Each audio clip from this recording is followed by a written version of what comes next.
The Merry Adventures of Robin Hood. Preface. From the author to the reader.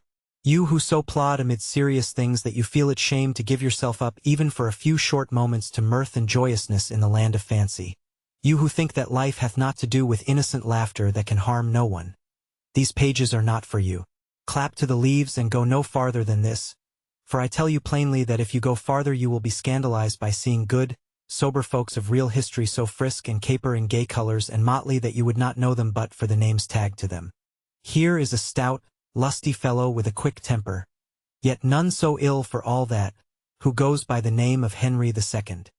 Here is a fair, gentle lady before whom all the others bow and call her Queen Eleanor.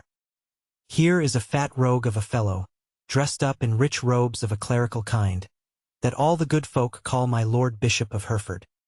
Here is a certain fellow with a sour temper and a grim look, the worshipful, the Sheriff of Nottingham.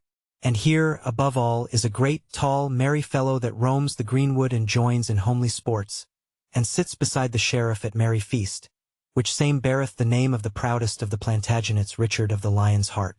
Beside these are a whole host of knights, priests, nobles, burghers, yeomen, pages, ladies, lasses, landlords, beggars, peddlers, and what not, all living the merriest of merry lives, and all bound by nothing but a few odd strands of certain old ballads, snipped and clipped and tied together again in a score of knots, which draw these jocund fellows here and there, singing as they go. Here you will find 100 dull, sober, jogging places, all tricked out with flowers and what not, till no one would know them in their fanciful dress.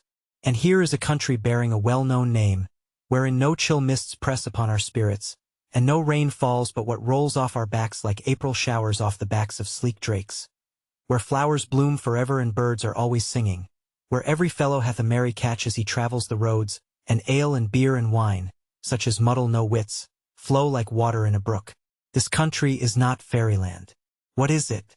'Tis the land of fancy, and is of that pleasant kind that, when you tire of it whisk, you clap the leaves of this book together and 'tis gone, and you are ready for everyday life with no harm done.